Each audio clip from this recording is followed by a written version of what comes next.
Beberapa dosa yang dianggap remeh manusia bahkan tidak disadari bahwa itu sebuah dosa.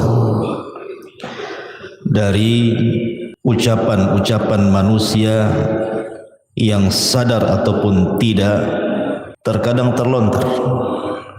Dan ini banyak di masyarakat sehingga kita harus luruskan.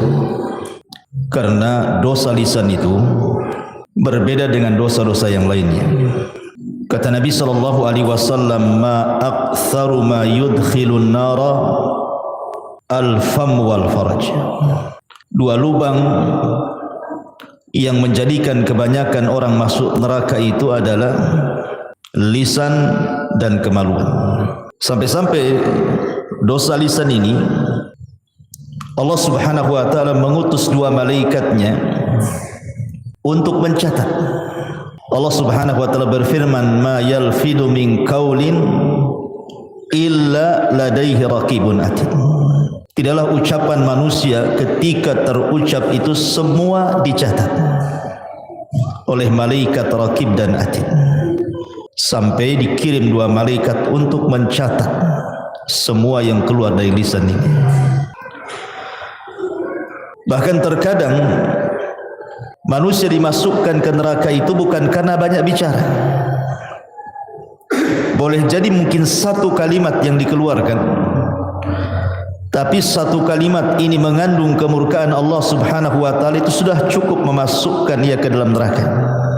Sebagaimana hadis Nabi sallallahu alaihi wasallam, wa innal 'abda la yatakallamu bil kalimati min sukhtillahi la yulqi laha balan yahwi biha fi nari jahannam. Sungguh ada seorang hamba, kata Rasul, mengucapkan satu kalimat. Dia bahasa Rasul satu kalimat, bukan berkalimat-kalimat. Tapi dalam satu kalimat ini terkandung kemurkaan Allah. Hebatnya dia ucapkan tanpa sadar, bukan dengan kesadaran dia ucapkan, tanpa sadar pula dia ucapkan. Maka dampaknya cukup melemparkan orang ini ke dalam jahannam. Wajar kalau Nabi SAW mengatakan kepada Mu'ad, "Thaqilatka ummuka ya Mu'ad, wa hal yakubbun nas fi nari ala wujuhihim aw ala manakhirihim illa hasaidu alsinatihim." Celaka dirimu hai Mu'ad, kebanyakan manusia terjerumus ke dalam neraka di atas wajah dan hidung mereka itu kecuali karena dosa-dosa lisan. Maka malam ini kita akan membahas tentang dosa lisan. Kalimat-kalimat yang biasa diucapkan manusia padahal di dalamnya ada kemurkaan Allah Subhanahu wa taala. Apa saja kalimat-kalimat itu? Yang pertama, kita sering mendengar di masyarakat, kalau ada orang dinasihati, umpamanya seorang perempuan tidak pakai jilbab, dinasihati, pakailah jilbab, tutup aurat, berdosa. Apa katanya? Yang penting hatinya. Sering ngomong gitu kan, yang penting kan hatinya Ustaz katanya. Gitu. Ma'asyiral muslimin yang dimuliakan Allah Subhanahu wa taala, ini tersebar kalimat seperti ini. Yang penting hatinya. Dikiranya Allah Subhanahu wa taala itu ya hanya menghisab hati orang saja. Allah itu bukan menghisab itu lantaran kesalahan hati saja. Kesalahan lisan, kesalahan badan, semua dihisab. Makanya dalam hadis yang masyhur Nabi SAW mengatakan, innallaha la yanzuru ila ajsamikum wala ila suwarikum walakin yanzuru ila qulubikum wa a'malikum.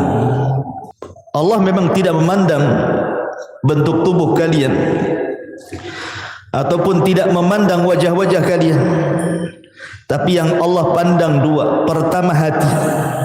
Dan yang kedua amalan. Amalan ini mencakup badan dan lisan. Maka hati-hati kalau ngomong yang penting hatinya itu. Karena yang dihisab itu bukan hanya sekedar hati, saya ulangi, tetapi juga anggota badan dan juga lisan. Tadi hadis yang saya sebutkan. Wa innal abda la yatakallamu bil kalimati min sukhtillahi la yulkilaha balan yahwi sahibuha fi nari jahannam wa fi riwayatin tahwi bihi sab'ina kharifan finnar. Seorang hamba mengucapkan satu kalimat. Kalimat pakai apa? Pakai hati, pakai lisan. Kalimat itu dia ucapkan tanpa sadar. Rupanya kalimat itu mengandung kemurkaan Allah Azza wa Jal, cukup memasukkan dia ke dalam jahanam. Dalam riwayat dilemparkan ke dalam neraka jahanam sedalam 70 tahun. Maka hati-hati ngomong seperti itu. Yang penting hatinya. Orang yang ngomong yang penting hatinya pun belum tentu hatinya baik kan. Kalimat yang penting hatinya, emang hati anda yang ngomong begitu bersih? Kalau hati anda bersih, pasti akan melaksanakan perintah dan menjauhi larangan. Kalau bersih hatinya. Ketika anda mengatakan yang penting hati, menunjukkan hati anda ini kotor sebenarnya, tidak tunduk kepada syariat. Maka hindari kalimat-kalimat seperti ini. Ini kalimat pertama. Kemudian yang kedua, kalau ada orang dinasihati, umpamanya ini ya terbalik nih, wanita ini sudah berjilbab, panjang pula jilbabnya, pakai cadar, nikob, kaos kaki, kaos tangan gitu ya. Tetapi mungkin masih belum bisa meninggalkan perbuatan buruknya seperti ghibah, namimah, masih ada lah gitu. Muncullah kalimat apa? Daripada engkau melakukan ghibah, lepas saja jilbabmu. Buat apa pakai jilbab kalau lidahnya masih menggibah orang? Aneh kamu ini, kadang-kadang lidahmu lebih panjang daripada jilbabmu. Copot sajalah katanya. Masa orang suruh nyopot jilbab gara-gara ghibah? Anda harus paham, wa ma tuqaddimu min khairin ya'lamhullah. Kebaikan apapun yang anda sodorkan kepada Allah, Allah pasti akan membalasnya, sekecil apapun. Sebagaimana sekecil apapun dosa yang anda lakukan pun Allah akan mencatatnya. Jadi nggak ada hubungan kait antara jilbab dengan ghibah. Jilbab itu berpahala, ghibah itu berdosa. Tinggal ditimbang aja lah pahala dan dosanya. Sekarang kalau seandainya disuruh copot jilbab, copotlah jilbab dia. Kemudian bergibah, apa 2 kali lipat tuh kuadrat tuh dosanya. Udah nggak pakai jilbab, gibah lagi. Gimana sebenarnya? Masih mendingan pakai jilbab ghibah daripada tak pakai jilbab, dia ghibah kan? Dua-duanya dia kena. Sudah tidak nutup aurat, kena dia dosa. Ghibah kena lagi. Jadi kalimat-kalimat seperti ini tidak pantas. Cukup dinasihati ghibahnya saja, jangan pula suruh lepas jilbabnya. Buat apa pakai jilbab, kelakuannya kayak setan gitu. Ma'asyiral muslimin yang dimuliakan Allah Azza wa Jalla, ini tidak boleh. Atau umpamanya orang-orang yang terkejut. Orang-orang yang terkejut. Saya sering mendengar kata-kata itu, astaga. Astaga pula diucapkan dia. Ada lagi ditambah astaga naga. Ada naganya pula situ. Atau ucapan yang lain apa ya? Jangkrik. Jangkrik pula keluar. Ada orang-orang yang terkejut itu aneh-aneh dia diucapkan. Harusnya atau mungkin terkadang ya, orang ini salah mengucapkan niatnya baik. Ketika terkejut itu harusnya dia mengucapkan subhanallah, dia katakan masya Allah. Harusnya mengatakan masya Allah, dia ucapkan pula subhanallah. Maksudnya apa? Kalimat subhanallah ikhwan itu artinya maha suci Allah. Seharusnya ucapan subhanallah ini diucapkan kapan? Ketika mendengar keburukan atau melihat sesuatu yang antum tidak suka. Jadi kalau antum melihat keburukan di hadapan antum tidak suka atau mendengar keburukan, antum ucapkan subhanallah. Ya. Tapi kalau antum melihat kebaikan di hadapan antum atau kabar yang baik, katakan masya Allah. Itu balik kan antum. Wow, kalau mantap subhanallah, masya Allah. Ya. Begitu juga ketika terkejutnya karena apa? Kalau terkejutnya karena sebuah keburukan, lupa, ya, tertinggal sesuatu di rumah, itu kan keburukan namanya. Katakan subhanallah, lupa tadi. Nah, gitu ya. Atau umpamanya antum ngutangi orang, nggak bayar-bayar, udah lupa dengan dia. Tahu-tahu bawa uang 1 koper, nih saya bayar, kan senang tuh, masya Allah. Gitu. Jadi terkejutnya itu jangan pakai bahasa-bahasa lain. Ya, bahasa-bahasa terkadang naudzubillah, saya pernah mendengar orang-orang awam itu kalau terkejut pula bahasa-bahasa jorok yang dikeluarkan. Bahasa-bahasa jorok yang dikeluarkan. Ini akan dihisab pada hari kiamat. Jangan. Ya, walaupun astaga ini apa? Bahasa apa astaga? Bahasa apa astaga? Hah? Antum tahu bahasa apa? Bahasa Melayu kan? Enggak ya? Mungkin astagfirullah disingkat jadi astaga gitu ya. Maksudnya astagfirullah disingkat jadi astaga gitu. Masya Allah ya. Masyarul muslimin yang dimuliakan Allah Azza wa Jalla. Atau mungkin bahasanya halus ikhwan. Bahasanya halus. Tapi hakikatnya di dalamnya tidak layak diucapkan. Contoh umpamanya, ada orang melihat musibah. Orang terkena musibah nih. Ya. Mungkin kemalangan, mungkin anaknya mati, keluarganya ada yang mati gitu. Pokoknya musibah lah. Dan kita kasihan dengan dia. Karena melihat musibah yang dideritanya, kita kasihan pula sama dia. Akhirnya dia ngomong gimana coba? Enggak layak orang seperti itu dapat musibah tuh. Kasihan katanya. Enggak boleh kawan ngomong seperti ini. Layak tidak layak dalam mendapatkan musibah itu Allah yang menentukan. Antum kira apa semua musibah itu jelek? Tidak. Terkadang musibah itu untuk mengangkat derajat. Karena Nabi SAW yang mengatakan dalam hadis, ma yusibul mu'min min syaukatin wa ma fawqaha illa rafa'ahu Allah. Tidaklah sebuah musibah menimpa seorang mukmin, apakah tertusuk duri atau mungkin di atas itu, terkadang Allah sengaja mengangkat derajatnya. Maka dulu ada orang soleh. Dia tidak punya anak kecuali satu. Orang soleh ini tidak punya anak kecuali satu. Dan dia sangat mencintai anaknya. Jadi Allah takdirkan anaknya meninggal. Anaknya meninggal. Kemudian dikebumikan ke pekuburan. Jadi murid-muridnya orang soleh ini tiba-tiba berteriak dan mengatakan, ya Rabb, kenapa mesti anak guru kami yang saleh ini yang meninggal? Kenapa enggak kami saja katanya? Kenapa enggak kami saja? Maka orang saleh ini marah dan mengatakan, apa yang kalian katakan? Kalian itu sudah menentang Al-Quran. Kemudian dia membacakan ayat di dalam surah Al-Baqarah, wa ma min musibatin innalillahi, itu gimana ayatnya?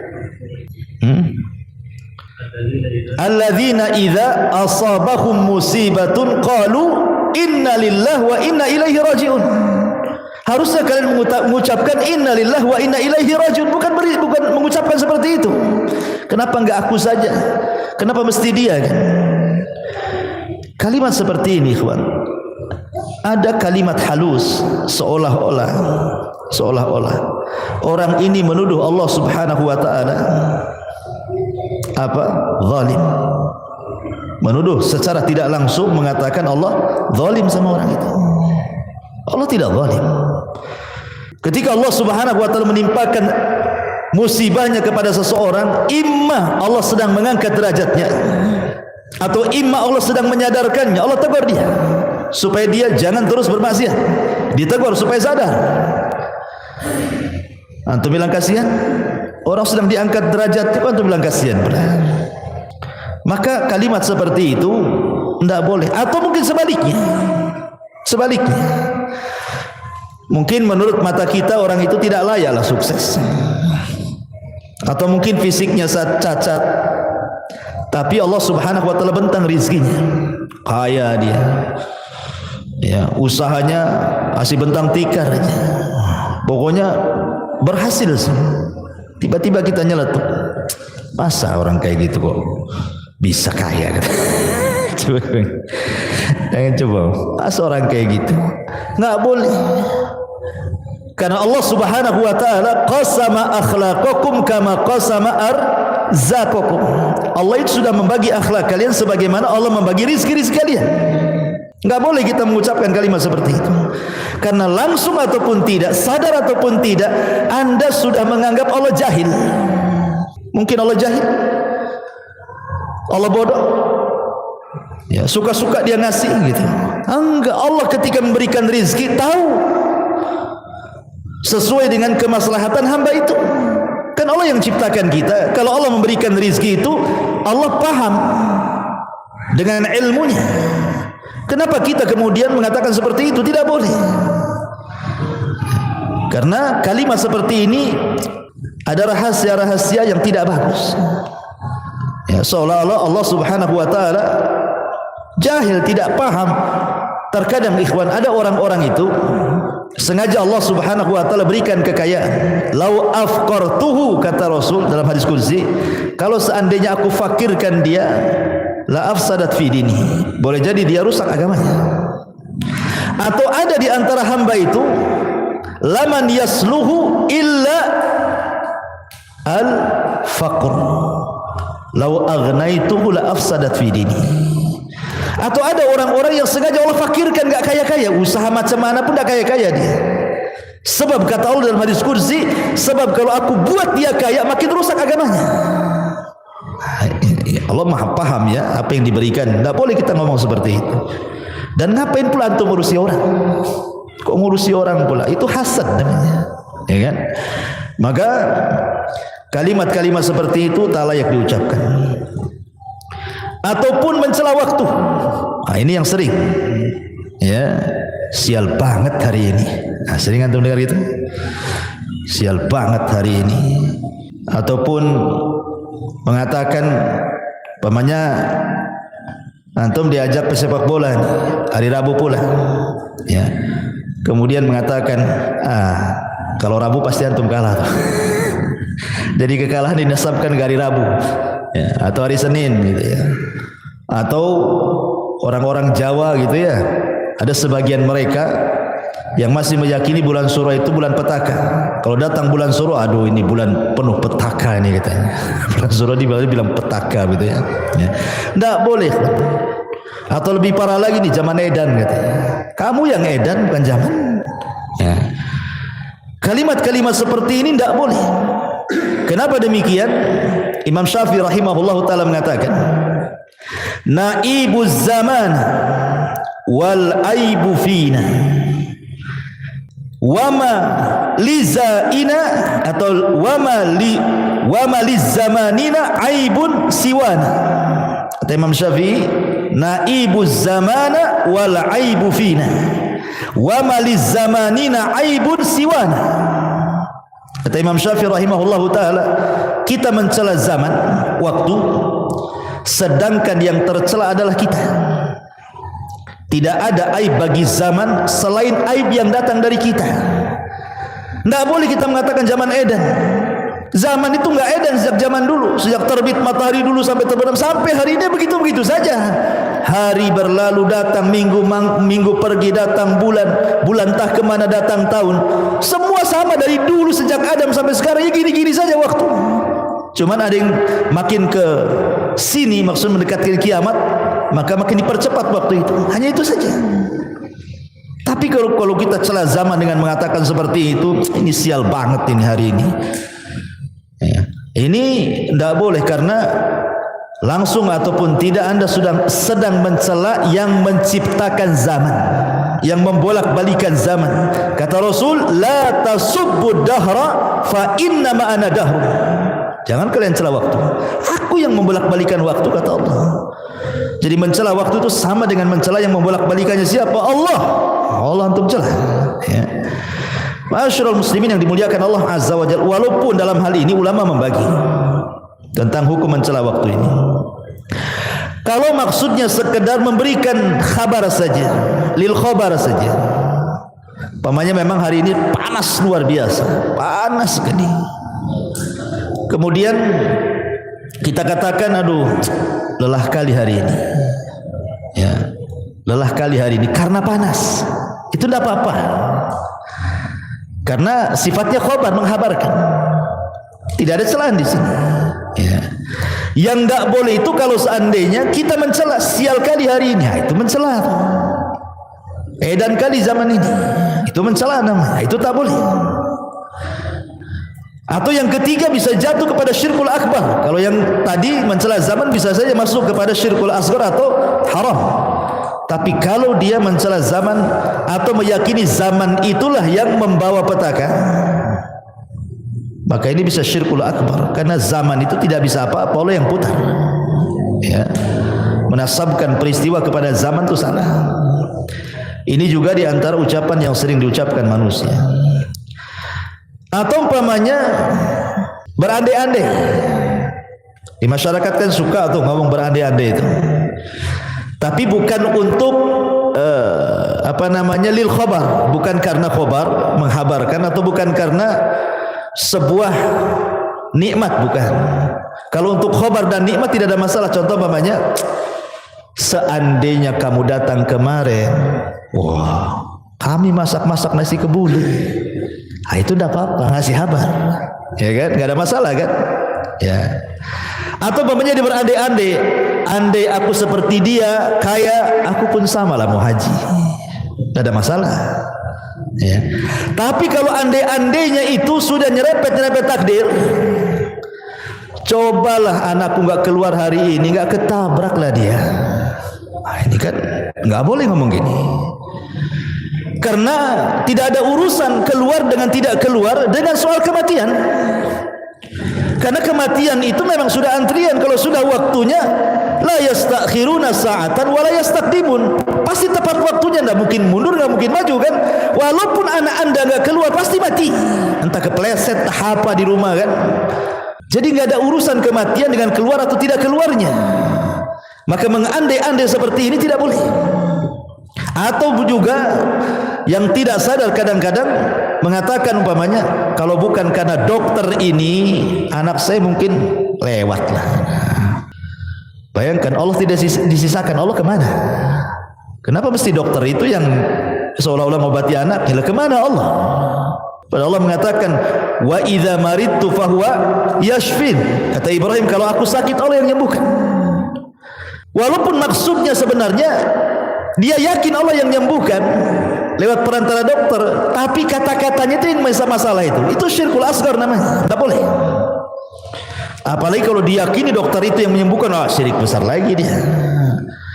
Nah, ini kalimat andai-andai ini bahaya. Andai saya hendak ke sana, tentu nggak akan terjadi seperti ini.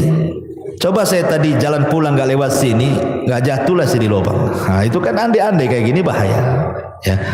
Andai dulu aku tak nikah sama kamu, tapi nikah sama dia, oh, udah sakinah mawaddah saya. Nggak boleh ngomong kayak gitu. Ya. Itu sudah takdir Allah Azza wa Jalla. Terima antum. Karena Nabi sallallahu alaihi wasallam yang mengatakan dalam hadis Nabi sallallahu alaihi wasallam, ihris ala ma yanfa'u wasta'in billah wa la ta'jas wa in asabaka syai'un fala taqul law fa'altu kadza lakana kadza fa inna law taftahu amal syaitan. Kata Nabi SAW, semangatlah untuk mencari yang manfaat untuk kamu, tambatkan pertolongan kepada Allah, jangan lemah.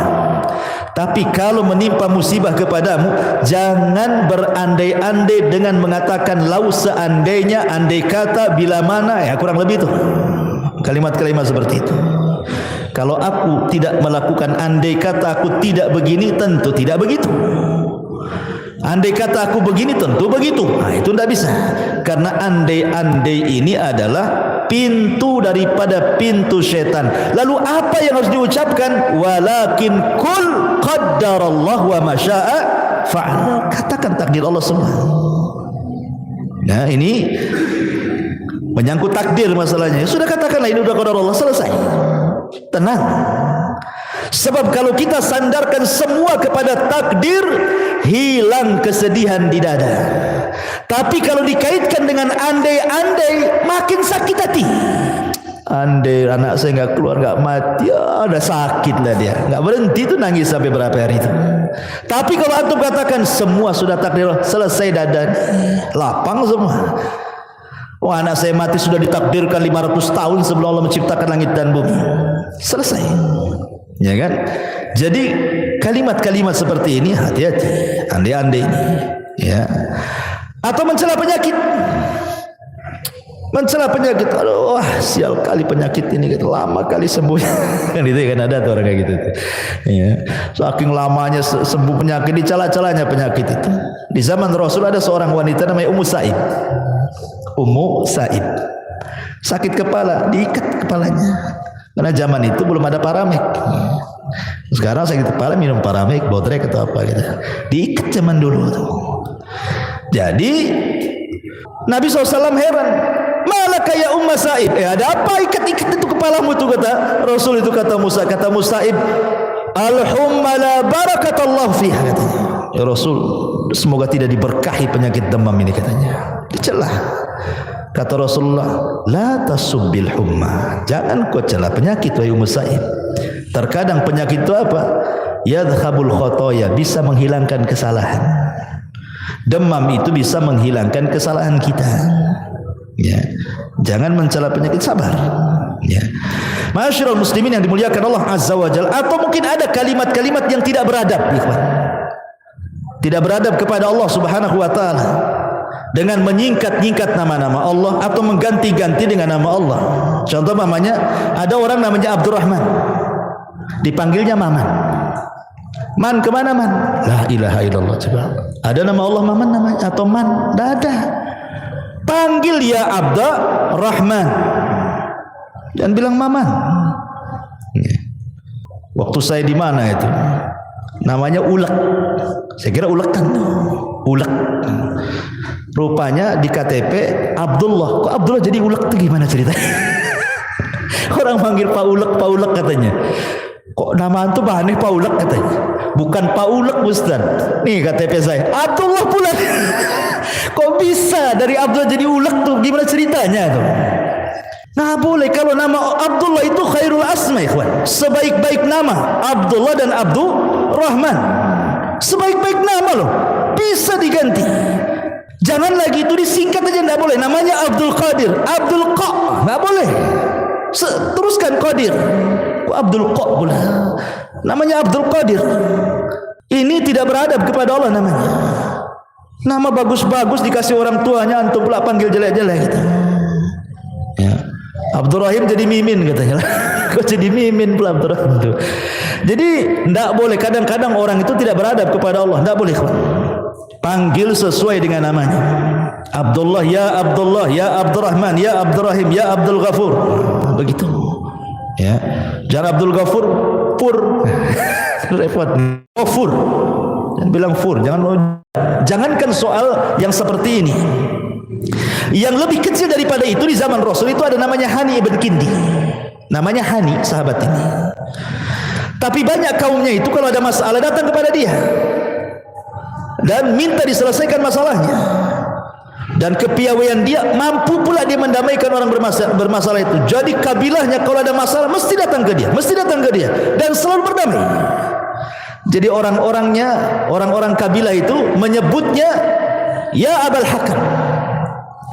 Namanya Hani ibn Kindi, tapi disebut ya Abul Hakam. Ingat Rasul mengatakan apa? Innallaha huwal hakam wa ilaihil hukm. Allah lah hakam, semua hukum kembali kepada dia. Abul Hakam itu bapak pemutus masalah.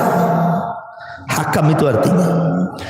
Maka suatu ketika berjumpa dengan Rasulullah, bercerita dia, Rasul, kaumku apabila berselisih, mereka datang kepadaku.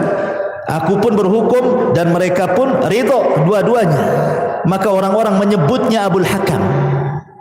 Kata Rasul, apakah kamu punya anak? Ya, punya anak. Berapa? 3. Laki-laki, semua laki-laki. Siapa namanya? Pertama Syureh, yang kedua Muslim, yang ketiga Abdullah. Kata Rasul, anta Abu Syureh, bukan Abul Hakam. Diganti sama Nabi. Karena hakam tidak boleh. Hakam itu milik Allah. Ya. Masyarul muslimin yang dimuliakan Allah Azza wa Jalla. Intinya bahwa tolong beradab, berakhlak kepada Allah. Kalau panggil-panggil nama itu jangan asal panggil. Apalagi itu nama baik. Nama yang menyangkut nama-nama Allah Subhanahu wa taala. Atau ucapan sebagian dokter. Ucapan sebagian terapis kesehatan. Hati-hati Pak Edi, ini suka obati orang nih.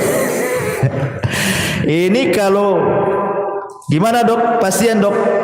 Ya kami ini hanya berusaha, sisanya diberikan sama Allah katanya.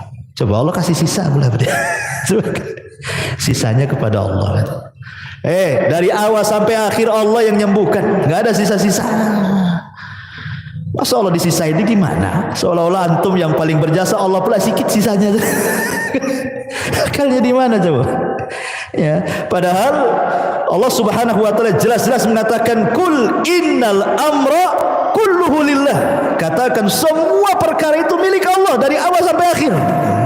Kalau bahasanya mungkin begini, ya saya sih cuma usaha, tapi semuanya saya serahkan kepada Allah. Nah, itu kan bagus tuh. Ini enggak, saya sih ya saya akan usahakan, sisanya saya kasih Allah. Allah disisai dulu. Hati-hati nih yang tukang obat-obat ini. Taib. Ini juga masalah. Kemudian juga yang banyak di masyarakat itu menyangkutkan masyiah kepada takdir. Ya, sya'atil aqdar bahasa Arabnya. Mungkin bahasa kitanya ya. Ya semua atas kehendak takdir. Semua atas kehendak takdir. Ya kalau takdir berkehendak ya jadilah katanya. Takdir ini makhluk Allah. Masa antum kemudian meletakkan masyiah kepada makhluk? Lanjutkan kata-katanya, semua atas takdir Allah. Allahnya jangan tinggal. Jangan dinasabkan kepada takdir saja. Jadi harus dipahami di sini takdir kan makhluk Allah.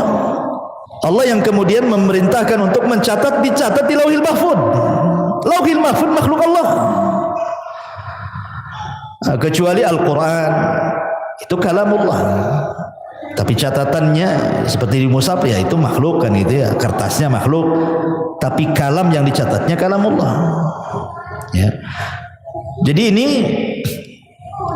dan takdir ini kan sifatnya maknawi ya kawan.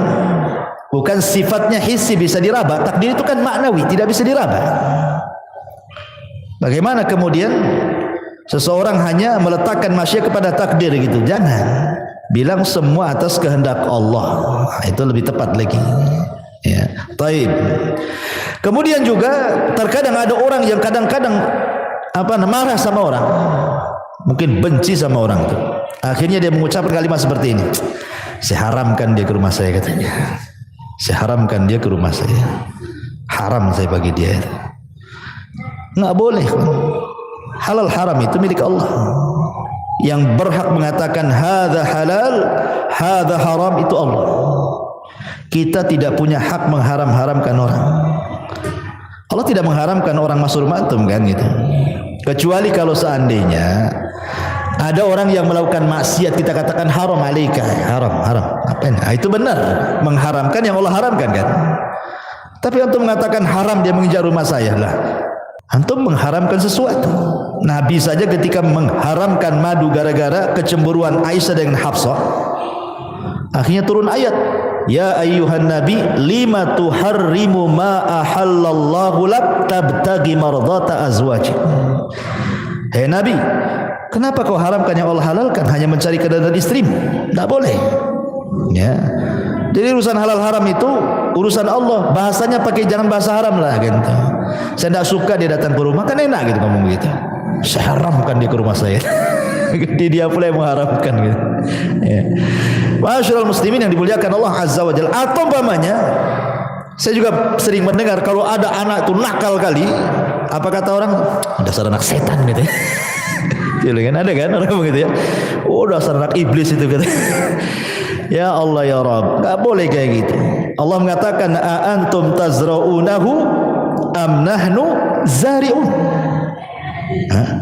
Allah mengatakan a antum tazra'una, kamukah yang menumbuhkan anak itu ataukah Allah Subhanahu wa taala yang menumbuhkannya? Allah yang menciptakan dia dari anak orang, antum bilang anak setan.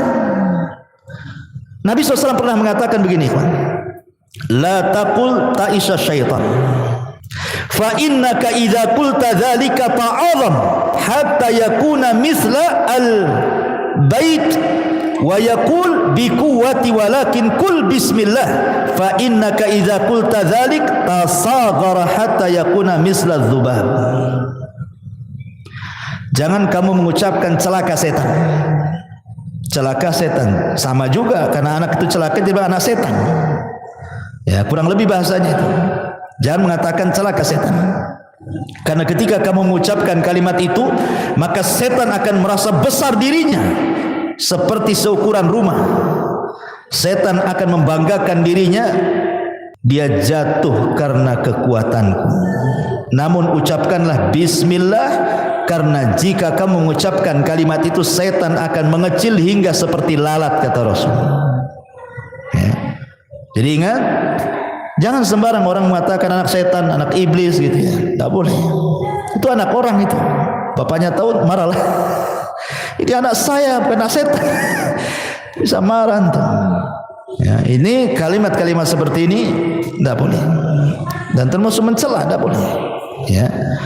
Ataupun mamanya seseorang membanggakan dirinya, aku lebih baik dari dia lah katanya. Nah, itu sering terjadi tuh. Antar kita aja gitu. Aku lebih bisa daripada dia, lebih hebat, lebih bisa, lebih semuanya. Itu ananiah namanya. Ini ucapan yang pertama kali ngucap kalimat ini iblis, ana khairun minhu khalaqtani minar wa khalaqtahu min tin. Aku lebih baik dari Adam. Kau ciptakan aku dari api, kau ciptakan dari tanah. Ananiah kalau sudah aku ini hati-hati ya. Ya, anak khairu min, aku lebih baik dari dia. Kecuali kalau tidak menyebut dia, insyaallah kalau saya kerjakan saya lebih baik lah. Tapi saya enggak menyombongkan dengan orang kan. Kalau hanya ngomong begitu saya enggak ada masalah. Kemudian juga melakobi orang dengan lakob-lakob binatang. Itu si babi ya. Kan ada saya pernah dengar. Si anjing, si babi, si goblok, si kerbau, si dungu. Wah, macam-macam di masyarakat ini. Nah, boleh melakobi orang seperti itu. Manusia itu diciptakan laqad khalaqnal insana fi ahsani taqwim. Kok antum pula panggil dengan bahasa binatang? Ya ayyuhalladzina amanu la yaskhar qaumun min qaumin asa an yakunu khairan minhum wala nisa min nisa'i asa an yakuna khairan minhunna wala talmizu anfusakum wala tanabazu bil alqab. Bi'sal ismul fusuqu ba'dal iman. Wahai orang-orang yang beriman, janganlah satu kaum mengolok-olok kaum yang lainnya. Boleh jadi mereka ini para olok-olok jauh lebih baik daripada mereka yang mengolok-olok. Dan jangan pula perempuan-perempuan mengolok-olok perempuan yang lain. Boleh jadi perempuan yang diolok-olok lebih baik daripada yang mengolok-olok. Dan jangan pula kalian saling mencela dan memberikan lakob-lakob buruk sama orang. Nggak boleh. Ini kan kasar ya. Si anjing, si babi, si dungu, si goblok, si ya Allah ya. Ngeri itu kalimat-kalimat itu. Jangan seperti itu. Mencela fisik orang saja tidak boleh. Apa bahasa trennya itu? Body apa? Shaming. Ya, itu kan pernah viral juga ya body shaming itu ya. Ya kan ada ya dulu ya. Sampai saya dengar ada aturan negara itu keluar gara-gara body shaming gitu kan. Ya gimana coba? Mau tembem pipinya kok kayak bakso. Gara-gara tembem dibilang bakso pipinya. Atau pipi kok di pinggang katanya. Karena pinggangnya mungkin tembem gitu. Subhanallah.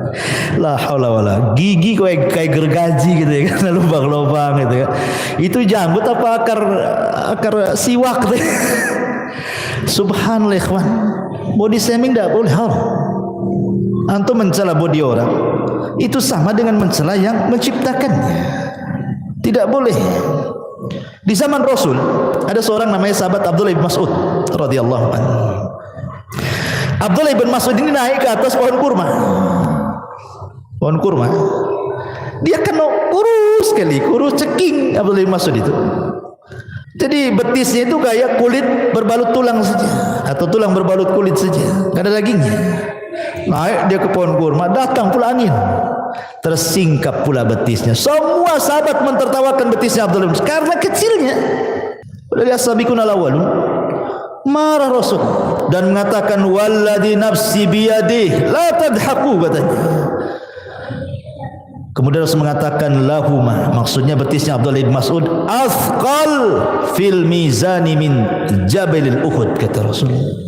Jangan kalian mencela betisnya, kedua betis Abdullah bin Mas'ud. Abdullah bin Mas'ud, kalau ditimbang kedua betis itu di hadapan Allah, itu gunung Uhud tidak lebih berat daripada kedua betisnya, katanya. Artinya dua betis Abdullah bin Mas'ud jauh lebih berat kalau ditimbang di hadapan Allah daripada gunung Uhud. Tidak boleh. Ya, body shaming itu tidak boleh. Mencela fisik orang. Ya, ketinggian pohon kelapa kan itu. Kependekan cebol atau apa istilahnya kan. Di masyarakat kan banyak tuh. Ya, bahasa-bahasa yang kadang-kadang ngeri gitu. Gemuk bilang gajah kan itu. Coba yang kan. Gemuk dibilang gajah. Ya. Kurus dibilang apa tuh? Apa istilahnya kurus tuh? Ceking kan itu. Nah, kalau ceking bahasa lain dari kurus ya tidak apa-apa lah kan. Kalau kurus mau dibilang apa namanya, ya itu tuh lidi, badan kayak lidi, nggak boleh itu. Ya, body shaming itu tidak boleh, haram dalam Islam. Makanya saya setuju juga negara buat pasal-pasal seperti ini ya. Taib. Kemudian juga yang lain, tatayur. Seperti orang mengatakan, wah malam ini pas ada yang mati nih, katanya. Kenapa? Nampak ada burung hitam di atas, katanya. Itu tatayur, tidak boleh. Menasabkan kematian kepada burung. Kemudian mata kiri berkedip-kedip. Aduh, sial nih kayaknya. Kenapa? Mata kiri berkedip-kedip. Apa urusan sial dengan mata berkedip yang kiri? Tapi kalau giliran tangan kanan pula yang kesemutan, wah ini pasti rezeki datang ini. Senang. Tidak boleh, ini namanya tatayur. Tatayur itu tidak boleh. Atiyaratu syirkun, atiyaratu syirkun, atiyaratu syirkun, kata Rasul. 3 kali Rasul mengatakan. Tatayur itu syirik, syirik, syirik. Tidak boleh. Menasabkan sesuatu kepada benda atau menganggap sial ataupun untung kepada sesuatu yang dilihat, didengar, dimimpikan. Kadang-kadang mimpi jelek dibilang dapat musibah. Mimpi jelek dari setan. Kalau mimpi jelek dari setan artinya tidak mungkin terjadi. Jangan dipikirin. Gara-gara orang stres, ada orang stres gara-gara mimpi buruk. Takut tertimpa musibah, takut tertimpa musibah. Enggak. Mimpi buruk itu hanya sekedar mimpi, tidak mungkin terjadi dalam kehidupan nyata. Karena itu datang dari setan. Lain kalau mimpi baik datang dari Allah. Boleh diceritakan, dapat takwil bagus, mudah-mudahan diaminkan, dapatlah apa yang dicita-citakan, kan itu. Tapi kalau mimpi buruk semua dari setan dan enggak akan mungkin terjadi dalam kenyataan. Kan dari setan. Atau ghazwatul fikri, karena banyak pikiran ke bawah mimpi. Ke bawah mimpi banyak pikiran tuh. Banyak utang, ke bawah mimpi, akhirnya ditagih pula dalam mimpi. Kepikiran kan itu ya. Ya, itu tidak akan terjadi. Ghazul fikri itu atau dari setan yang memungkinkan terjadi itu kalau mimpi baik. Nah, mungkinlah cerita karena memang Rasul yang nyuruh mimpi baik. Ya. Kemudian juga kadang ada orang-orang yang masih menasabkan kepada bintang, mungkin usahanya si gulung tikar gitu ya. Nggak pernah sukses. Tanya kawannya, kamu itu lahir bulan apa sih sebenarnya sih? Mei. Patah saja, kambingnya kayak kerbau katanya. Kambing domba tuh katanya. Bintang apa tuh? Atau mungkin orang cerewet kali itu. Jangan kamu lahir nih bintang kalajengking nih, suka nyengat orang. Itu ya. Nggak bisa antum ngomong kayak gitu dikait-kaitkan dengan bintang, karena ini nggak boleh, ini nujum. Nabi SAW mengatakan manik tabasa ilman minan nujum faqad iqtabasa syu'batan minas sihri zada ma zada, kata Rasul. Siapa yang memperdalam ilmu perbintangan, maksudnya ilmu taksir bukan tasir. Kalau tasir tidak apa-apa kayak digunakan BMKG, tapi kalau taksir, bahwa bintang memberikan pengaruh kepada peristiwa bumi, itu yang tak boleh. Siapa yang mempelajari ilmu perbintangan untuk ilmu taksir, maka dia sama dengan mempelajari sihir, makin dalam makin kufur dia. Jadi ya ini walaupun ngomong-ngomong kayak gini tetap tidak boleh. Bercanda Ustaz tetap tidak boleh. Candaan-candaan yang mengandung dosa tidak boleh. Tidak boleh bercanda untuk berbuat dosa. Ya. Atau yang lebih parah lagi, kalau di Batam masih nggak tahu ya, masih ada atau enggak. Kalau di kampung masih ada lah. Kalau lewat di tempat-tempat yang angker permisi, ya. Permisi pula. Permisi sama siapa? Sama pohon. Sekali pohonnya ngomong, ya apa enggak susah orang itu. Pohonnya ngomong, ya katanya, apa enggak stres itu? Ya, enggak boleh kalimat seperti itu, permisi. Kadang ada juga yang nanya sama saya, kadang-kadang enggak pakai permisi Ustaz kalau naik motor itu, pakai klakson, tit katanya, pakai klakson. Coba kalau jinnya lagi tidur antum klakson, apa enggak bangun dia? Enggak boleh, kawan. Ya. Kalimat-kalimat seperti ini tidak boleh, karena disebutkan dalam sebuah hadis dari Khawlah binti Hakim radhiyallahu an. Jadi dia pernah mendengar Nabi mengatakan, man nazala manzilan thumma qala a'udzu bikalimatillahi tammati min syarri ma khalaq. Apa kata Rasul? Lam yadurru syai'un hatta yartahil min manzilihi dzalik. Barang siapa yang singgah atau lewat di sebuah tempat yang menakutkan, maka ucapkan apa? A'udzu bikalimatillahi tammati min syarri ma khalaq. Cukup kalimat ini yang diucapkan, maka tidak ada yang memadaratkan kamu sampai kau pergi dari tempat itu. Islam sudah memberikan, ngapain antum permisi? Permisi ini memang sebuah kesopanan bagi manusia. Misi Pak, sopan, bagus. Tapi kalau diberikan sama jin itu enggak boleh sopan-sopan sama mereka. Permisi, oh makin senang iblisnya. Ya. Jadi enggak boleh. Bahkan kalau seandainya antum baru beli rumah itu lama enggak ditempati. Abdullah ibn Umar radhiyallahu an mengatakan, idza dakhala al-baita ghairal maskuni falyaqul assalamu alaina wa ala ibadillahi salihin. Apa kata Rasul, kata Abdullah bin Umar, jika seseorang masuk di rumah yang tidak berpenghuni, sudah lama ini enggak ditempati, antum pulang kampung banyak lama enggak ditempati, itu 2-3 bulan di kampung baru datang kan rumah lama enggak ditempati, maka ucapkan assalamu alaina wa ala ibadi as-salihin. Salam bagi diri kami dan salam bagi hamba-hamba Allah yang saleh. Maksudnya boleh jadi ada jin-jin muslim dalam rumah kita ini yang menjawab salam. Jin-jin muslim, dan jin muslim gak akan mengganggu kita. Yang tukang iseng ganggu kita itu jin fasik gitu. Ya kadang-kadang buat suara gitu kan. Senggolnya kaleng konggon jugreng malam-malam tuh. Takutlah orang kan. Banyak anak kucing kan gitu. Kadang-kadang gorden gelebar. Sebenarnya nggak ada setannya, antum lupa nutup jendela itu sebenarnya. Angin masuk, gelebar. Ini sudah ikut-ikut merinding. Ada apa gorden digugur gerak-gerak gitu ya kan? Ya, ikhwan, atau mungkin suara angin. Memang setan itu akan masuk dalam semua media, entah angin, entah suara, entah bayangan. Memang sengaja nakut-nakuti kita sebenarnya. Makanya kata Nabi SAW, kalau antum lewat ke sebuah tempat yang menakutkan dalam rumah, cukup menyebutkan Bismillah wala tubali, kata Rasul. Ya, orang takut nih mau keluar rumah, entah ada barang yang tertinggal di luar mau ngambil, malam-malam pula gitu kan, anjing tangga pula berisik gitu ya, gelap pula lampu, hujan pula deras, la ilaha illallah, samping kuburan pula rumahnya, makin lah kan gitu kan. Jadi cukup mengucapkan Bismillah, jangan pedulikan. Atau ibu-ibu ini mau ngambil sesuatu di dapur, haus, malam-malam, jam 1 bangun, listrik mati, penerangannya pakai handphone aja. Ya. Kemudian di center gitu, mana nih minuman letak di mana, mulai takut. Maka kata Rasul, bismillah, jangan pedulikan di dapur, ambil air, bergegas. Kalau takut lari, kan itu ya. Tapi jangan ditabrak-tabrak belum. Minum sudah selesai. Bismillah. Takut kepada setan tidak syirik, karena setan itu musuh kepada kita. Sama dengan kita takut sama orang jahat, tidak syirik.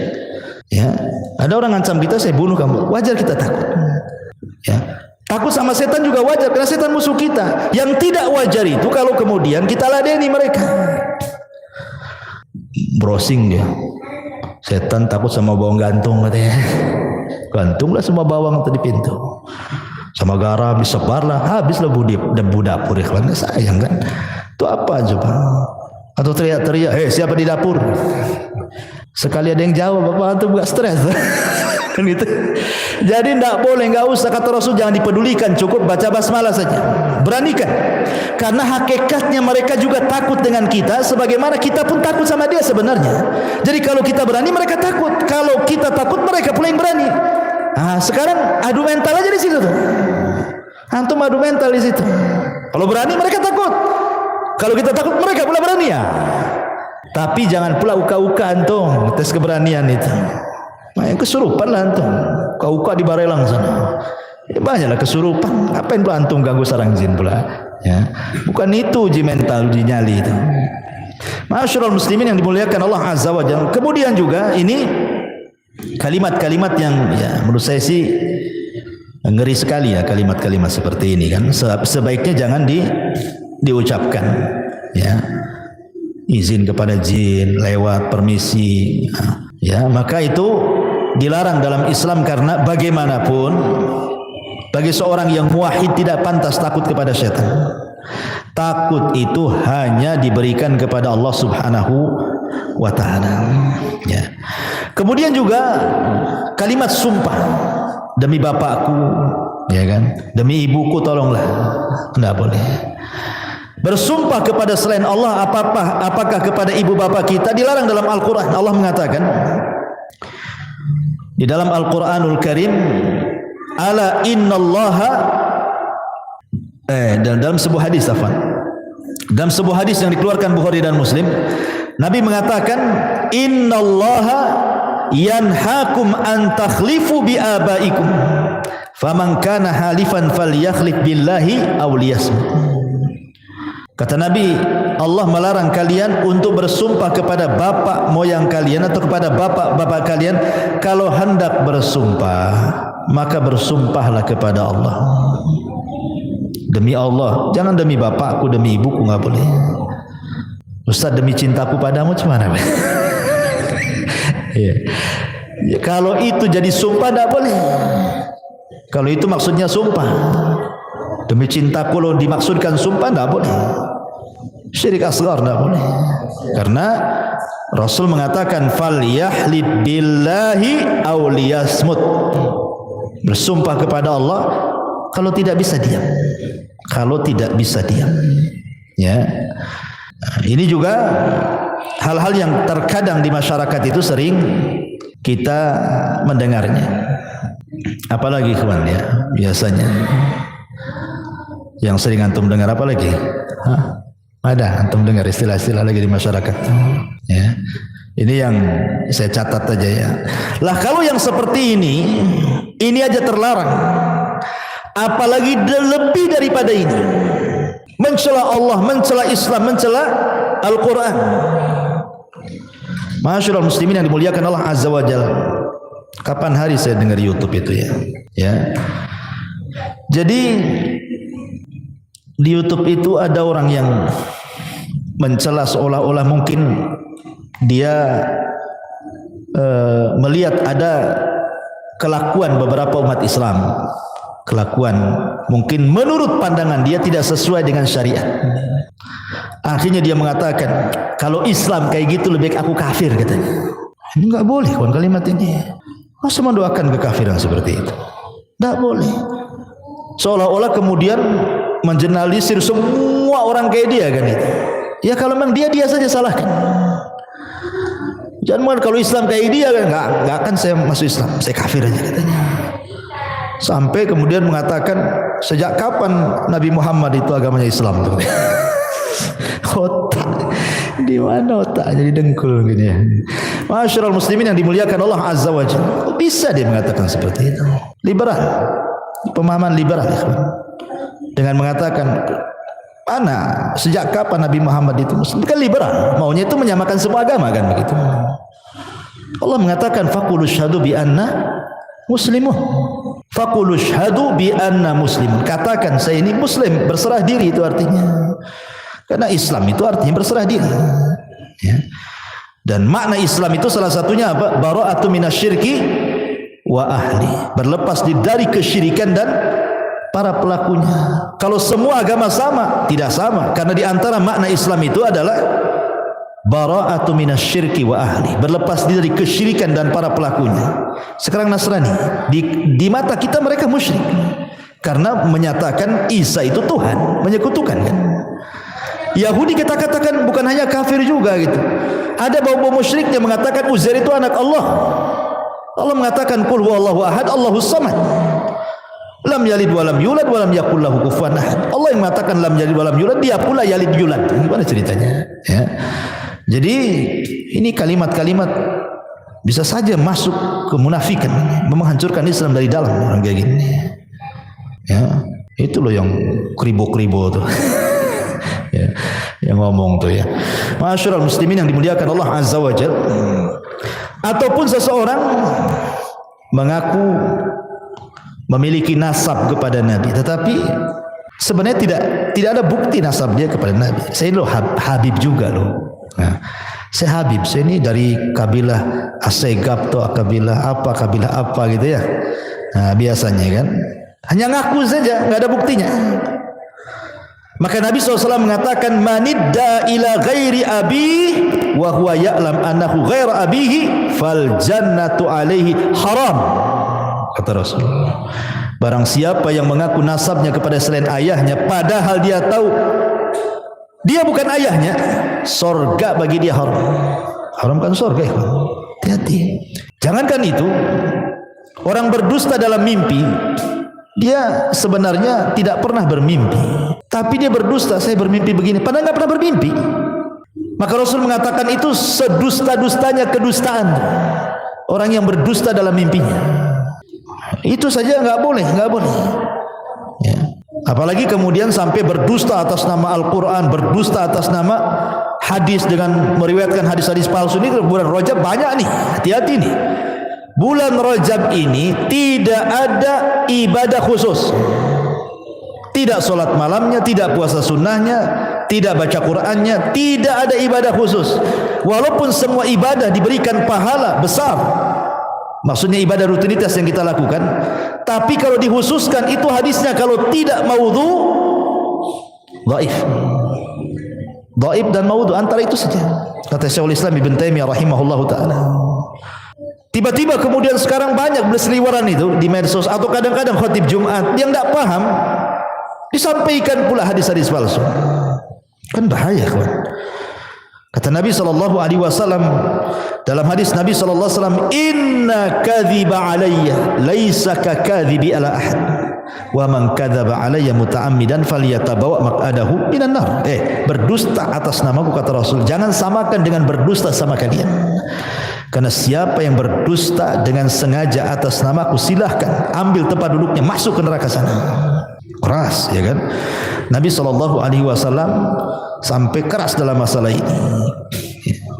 Masyarul muslimin yang dimuliakan Allah Azza wa Jalla, belum lagi laknat di masyarakat kan banyak sekali mudah-mudah melaknat.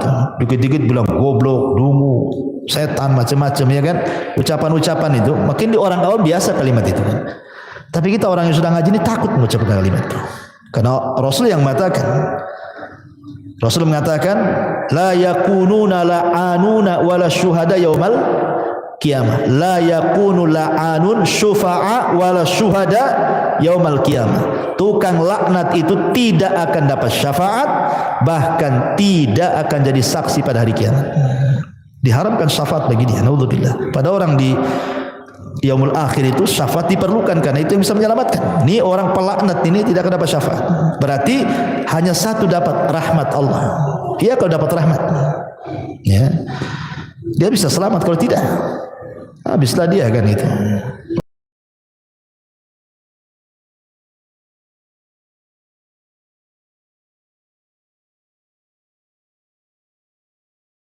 Subhanallah walhamdulillah wala ilaha illallah wallahu akbar. Subhanallah.